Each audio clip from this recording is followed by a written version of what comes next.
गत 5 दिन धरी ओडिशा रे गोटे अभावनीय परिस्थिति सृष्टि एवं ओडिशार जनसाधारण द्वारा निर्वाचित हो आसीथिबा विधायक माने विशेषकर विरोधी दल विधायक माने गोटे डिमांड करुछंती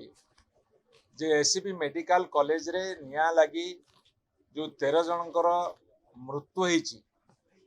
सही परिप्रेक्षी रे स्वास्थ्य मंत्री इस्तीफा दियंतु। विरोधी दल अड़ी बसचंती, सरकार तांको घोड़ौछंती। ए परिप्रेक्षी रे मु आपण मानकु केतोटी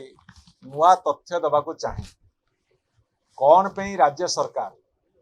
कौन पे भारतीय जनता पार्टी सरकार आज दोषी को दंड न दे ताको सुरक्षा दौरान एमाने कहउछंती भारतीय जनता पार्टी सरकार ये लोकों सरकार। लोकों को मारी देथिबा ऑफिसर माने, लोकों को मारी देथिबा लोक माने जो माने दायित्व रे अछंती सेमानको काहे की घंट घोड़ौछंती तार पर्दाफाश करबा को हमें चाहूछु। प्रथम कथा होची मेडिकल नेशनल कमिशन कर गाइडलाइन अच्छी जे जे सुपरिटेंडेंट हबा कौन से मेडिकल कॉलेज रे तांकर 5 वर्षर प्रोफेसर हबार योग्यता थिबा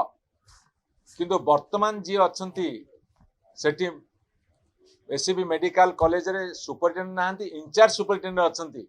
गौतम शतपथी जे कि अतीत रे सस्पेंड हेतिले प्राइवेट प्रैक्टिस करुथिले बोली नवीन पटनायक सरकार रे सीए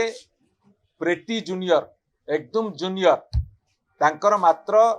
1.5 वर्षर प्रोफेसर अभिज्ञता अच्छी जड़े कॉन्ट्रैक्चुअल व्यक्ति हिसाब से पद आरंभ करते तेणु 1.5 वर्षर प्रोफेसर अभिज्ञता रे से इंचार्ज सुपरिटेंडेंट केमिति हेले एवं मेडिकल नेशनल कमिशन का गाइडलाइन अनुसार कौन सी जगार इंचार्ज रही पारिबे नहीं मेडिकल कॉलेज रे सी फुल फ्लेज्ड फुल टर्म रहा कथा जहाँकि तांकर क्वालिफिकेशन अनुसार। तेणुक ये आउ गोटे तथ्य मध्य आसी सी 60 जन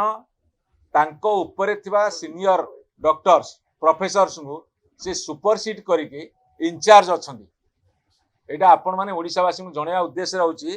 जे को भली भाव में ए लोकप्रिय सरकार डिंडिमपिता सरकार केमिति घोटाला करती केमिति अन्याय अनीति करती तार पर्दाफाश करने मुझे कथा आणुची एवं फुल टाइम सुपरिटेंडेंट रहिबार व्यवस्था थिला बेले जेतले फाइल जाइथिला माननीय मुख्यमंत्री पाखकू बा जेतले प्रस्ताव जाइथिला सेतेबेले से कहिले जे तुमे तांको इंचार्ज रख गौतम शतपथी को जहाँकर दक्षता नहीं बा तांकर रिक्विजिट एलिजिबिलिटी नहीं। तेणु करी एटी प्रश्न उठुची। तापर आउ गोटे कथा जो एडिशनल सुपरिटेंडेंट अच्छंती प्रोफेसर ज्योतिर्मयी नायक सीए मध्य क्राइटेरिया फुलफिल करूनाहांती किंतु सीए कहीं अच्छंती सेटा बड़ प्रश्नवाची अच्छी। से रहिबार कारण होउची जे मु जा शुणुची जे सेठी आपणकर गोटे ओपीडी ब्लॉक रे रूम नंबर 10 रे गोटे सोशल ऑर्गेनाइजेशन ना रे आरएसएस ऑफिस खोला जाइछि एवं दैनिक प्रतिदिन सकाळु आरएसएस र कैंप लागुछि। जदि आरएसएस र कैंप लागुछि मु समस्त इंस्ट्रक्शन दिया आइछि सेठी आसी जोग देबे एवं एडिशनल सुपरिटेंडेंट दायित्व होउछि से एडमिनिस्ट्रेशन कथाटा सारा कॉलेज रो बुझिया कथा। एटी सुपरिटेंडेंट तांकर रिक्विजिट एलिजिबिलिटी नाही, एडिशनल सुपरिटेंडेंट से मध्य कॉन्ट्रैक्चुअल रो गोटे प्रमोशन पाइछन्ते एसोसिएट प्रोफेसर तांकु से रखिछन्ते काहेकि ना से आरएसएस र शाखा चलोछन्ते आ आरएसएस र आपण देखिबे से मार्च करछन ठेंगा धरि की खाकी आ धळा शर्ट पिंधि की एवं मु आपण मन गोटे पढी दउची जे आपण केते जण सीनियर प्रोफेसर थिबा सत्ते ये केमिति इंचार्ज सुपरिटेंडेंट हेले। गोटे कथा जे professor Geeta Sahu FMT, professor Jayant Panda medicine,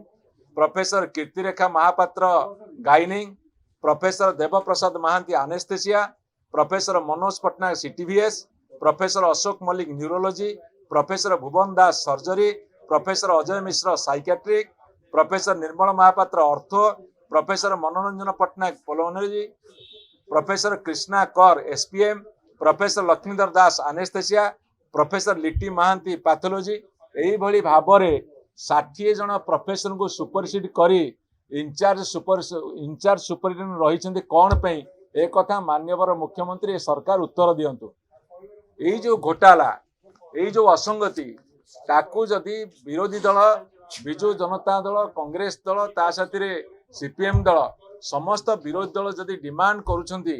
13 जनकर मृत्यु रे तुमे एक्शन नियो एक्शन न नवार कारण आपण मान को बतौछि से एक्शन न नवार कारण होछि जे एमाने तांकर कोन संबंध तांकर कोन रिलेशनशिप काहे के एक्शन न उनादी से कथा विचार करबा उचित मु आपण मने पकेदाकू चाहे जनैक मुख्यमंत्री अतीत रे एही भली भाबरे घंट घोड़िया फल रे बहुत असुविधार सम्मुखीन होइतिले किंतु आम मान्यवर मुख्यमंत्री नवीन पट्टनायक जिते थिले सम हॉस्पिटल गोटे प्राइवेट हॉस्पिटल हवा सत्वे स्वास्थ्य मंत्री इस्तीफा देइथिले ये होची गत सरकार नवीन पट्टनायक सरकार वर्तमान सरकार भितर फरक आमे डिमांड करूचु जदि तुरंत आपण